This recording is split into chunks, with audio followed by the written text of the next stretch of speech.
So you've been dating for a while, and instead of getting the treatment that you want, men who chase you, men who make you feel cherished, adored, and they pursue you, the high value men that you want, you end up in situationships. You end up with men that put very little effort in, and you're wondering, what is it that you're doing wrong? If that is you, I'm so glad that you're here. My name is Shazza Paranda.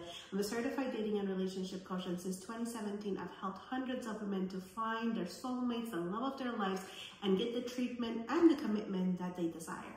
So today I'm going to give you 10 tips that is going to change the game for you. It is going to be giving you the commitment and the kind of emotional connection that you desire from men.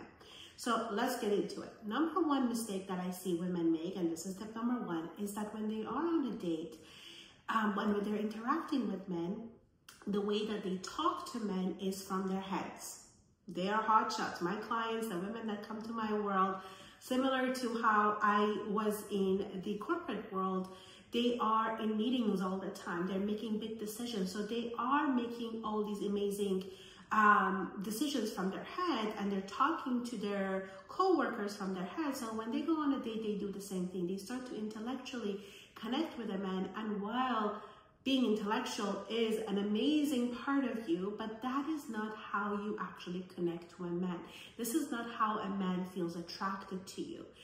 You, on the other hand, women can mentally connect to a guy and actually start having feelings for them, but for a man, that is not how he starts to develop feelings. He may feel that you're really cool, that he really enjoyed the conversation with you, but when it came to actually connecting with you, he didn't feel it. And that's why he may not ask you out again or call you again, even though you thought you had a really great time.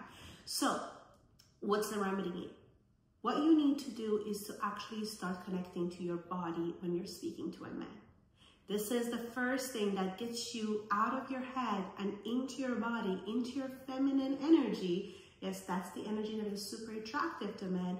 That is going to make him feel pulled towards you, because the more you're in your feminine, the more he gets into his masculine, and he wants to feel your beautiful feminine energy. So just to make it more tangible for you, connecting to your body is that when you're sitting on a chair, when you are just being in front of a man, to feel what it feels like inside of your body, inside your belly, in your heart. How are your shoulders? How are your feet? Just feel into your body while you're speaking to a man, and that way you can actually speak to him from a very grounded, very different energy than from your head. You get to have intellectual conversations with him. I promise you. I'm not saying to not be smart, but what I'm saying is to make sure that for most of the time, at least when you are with a man, that you're not always on your head and you're connected to your body. Yeah? Okay. So number two is, one of the mistakes that I see women make is that they interrupt a lot when a man is talking. I know you have a lot to say. I know you're amazing. I know that you want to show off how incredible you are, how well educated you are, all of that good stuff. But when you start to interrupt a man, when you start to cut him off to say your piece, what ends up happening is that you get into that competition energy. You get into performance. You're trying to make him see your worth unintentionally, but that's what starts to happen, and that kind of turns him off. So one of the greatest things that you could do is to let him talk. You're on a date and he wants to impress you anyways. A lot of women take, kind of like, they feel insulted. They feel like, oh, he's not interested in me. That's why he's not letting me talk, or he's not asking me a lot of questions. But most of the time what is happening is that he is actually so into you and he wants to impress you. And he's nervous. That's why he's doing all the talking. That's why he's getting all the space, filling it up, and for you to pick him, for him to choose him. So that is what's happening. So the more you actually let him speak, let him talk, and you lean back, feel into your body and listen, that is an experience that he hardly ever gets, because whenever he's talking to other people, they're always cutting him off. They're always trying to make him wrong or show him another way. But here you are on a date, sitting like a queen, and he is trying to impress you and you're letting him. So that is going to be really attractive to him. Number 3, one of the mistakes that I see women make is that whenever there is a pause, they jump in to fill in the gap. So let's say that he's not that much of a talkative guy, but and there are a little bit of pauses here and there. Do you feel a pressure to talk because it feels awkward to be in that pause? If that is the case, I totally get it. But that pause, what you don't know what it's actually going to do if you take advantage of it and contemplate and don't rush into to say something, what it's going to do is actually going to create a little bit of a mystery. You're not anxious to talk. You're not anxious to just fill in the blanks, but you're letting yourself to take your time to contemplate and speak, and that is very attractive. So don't be afraid of the pause. Actually, let there be pause and take your time. Very sexy, I promise you.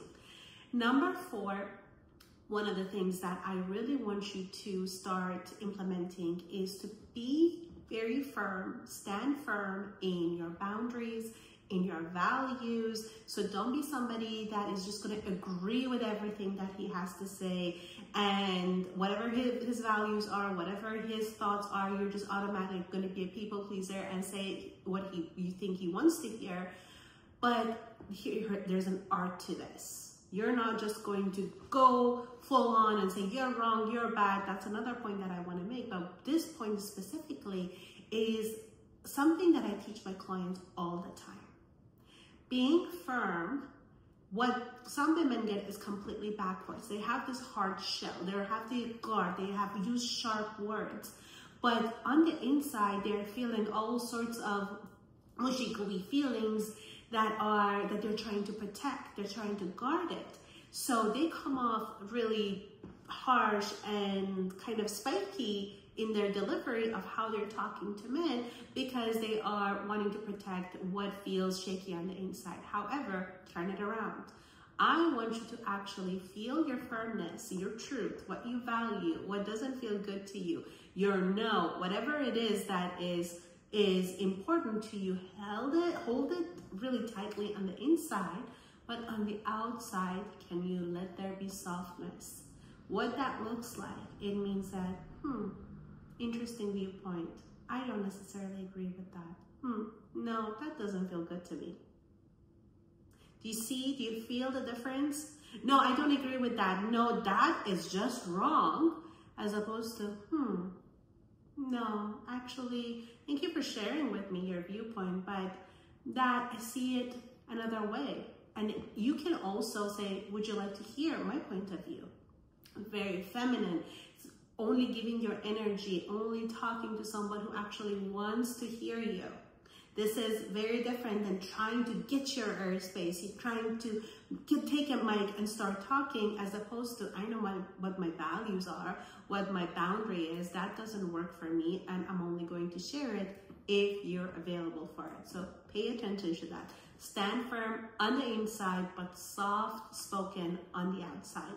Very different than what most women or what most men experience when they're dating in the world. Number 5, be curious. Feminine energy by its nature has a lot of curiosity, is easily intrigued, wants to hear more, wants to know more, but she's not nosy. Stay away from topics that he doesn't want to talk about.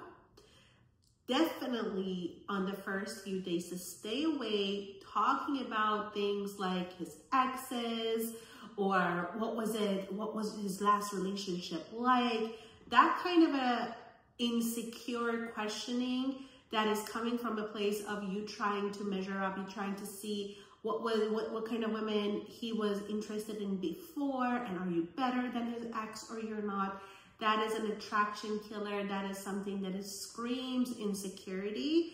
But on the other hand, when he's talking about his job, when he's talking about something that he is really interested in, be intrigued. Let yourself be curious. This is very, in your charisma notion, it's very, very attractive to a man, and he won't be able to put his finger on it. That why is it that she is so intriguing to me is because you are showing a level of intrigue and interest, as opposed to trying to compete with him, as opposed to trying to show off all the things that you are good at, all the places that you have been. So be curious, ask questions. Oh, that's interesting. Tell me more. Oh, wow. Where else did you go? But don't be nosy. Don't direct the conversation into places that makes them feel bad. And that is a bonus point, by the way. You want for a man to leave the conversation with you feeling good, not feeling bad. So bringing up topics like his ex or what's wrong with the world, all of that stuff, although important, and later on you get to talk about them, it's how he feels with you in front of you. It really carries over when he leaves the date, and you don't want him leaving the date while you're reminded of him, of his childhood, past, and all the bad things that happened to him, or his ex and all that stuff. So keep that in mind.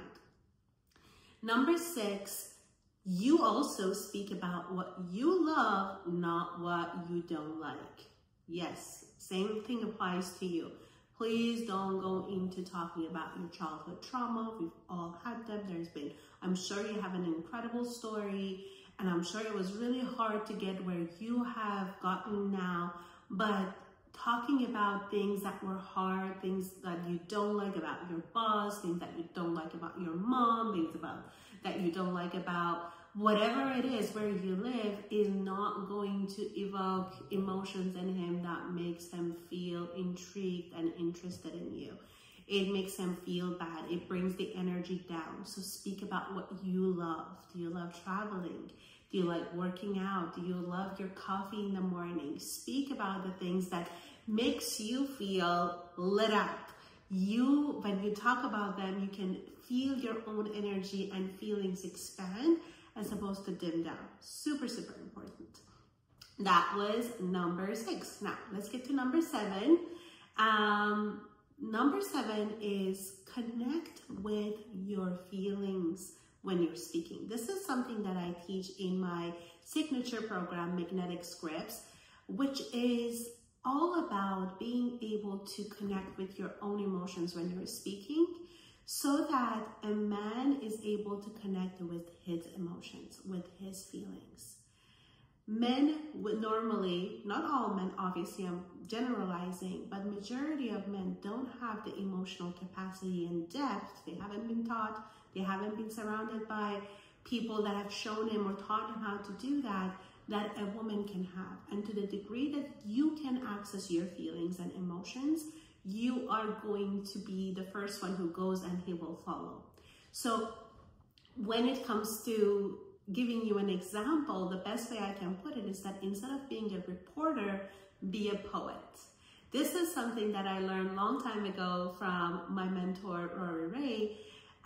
When she talked about it, is that, when you're talking about a sunset, you could be talking about, oh, the sunset the other day, the sky was orange and the air was fresh and there was a little bit of clouds and it was great.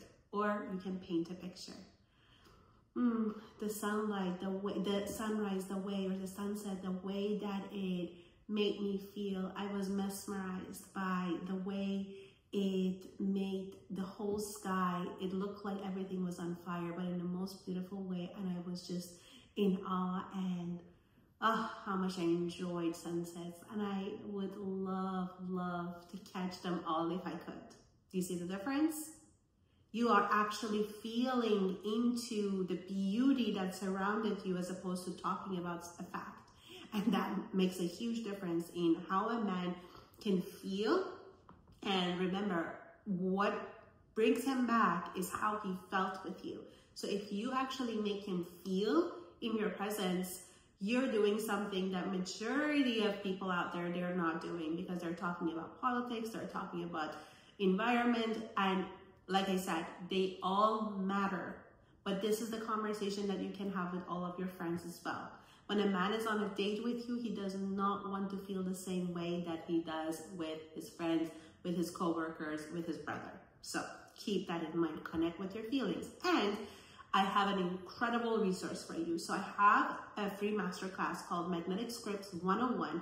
The link is going to be pinned in the comment section and also in the description, that you can go and get right away.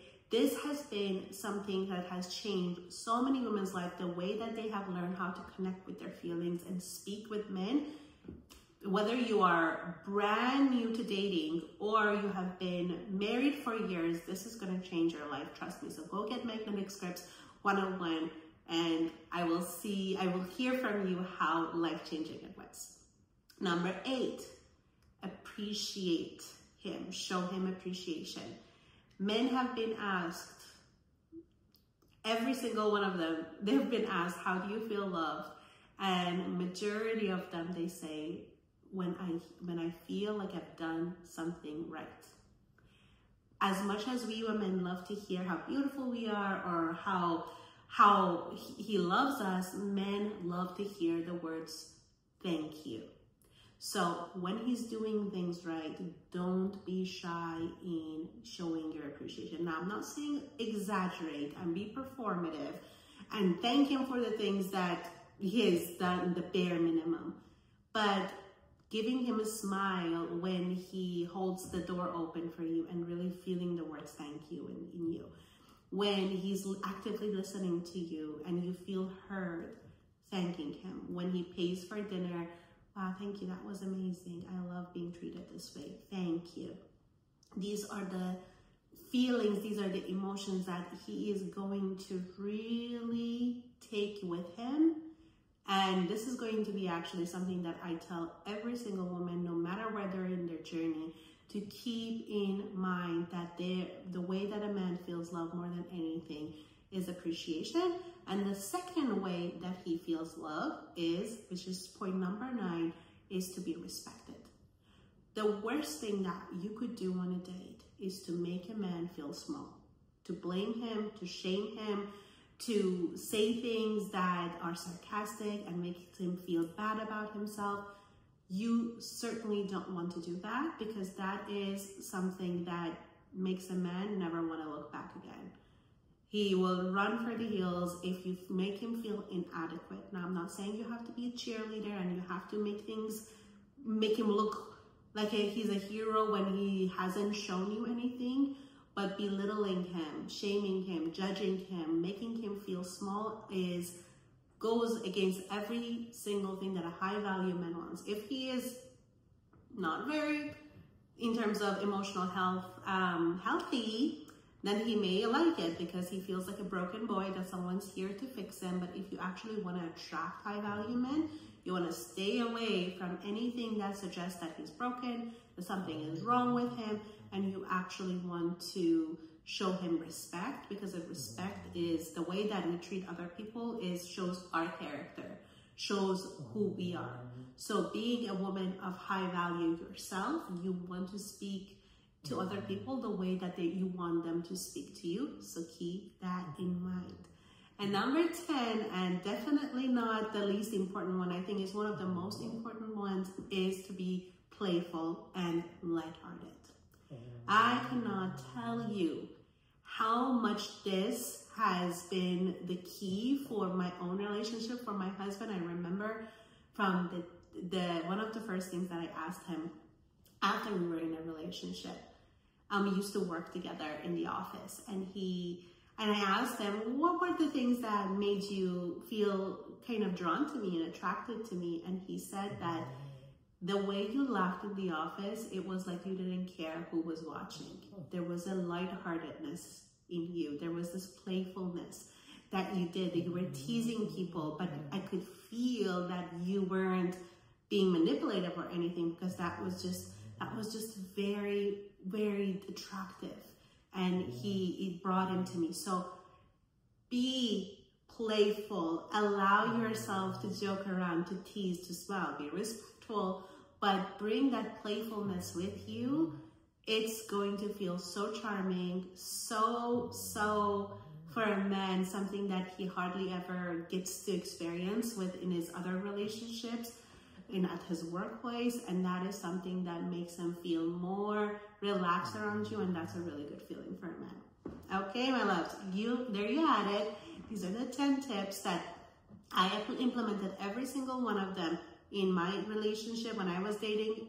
I still do them to this day after being 11 years now almost together, and I want you to do the same thing. I also have another video if you want to know how to ask a man 3 questions that makes him feel more drawn to you on your first date or your first few dates. Go to the video at the end where I'm literally telling you these are the 3 questions that you want to ask a man, and you're going to get him hooked. He's going to be so intrigued and leave the date feeling so excited about wanting to see you again, wanting to talk to you again. And I hope that you're here to stay. Subscribe, comment me your questions, and I will see you in the next one.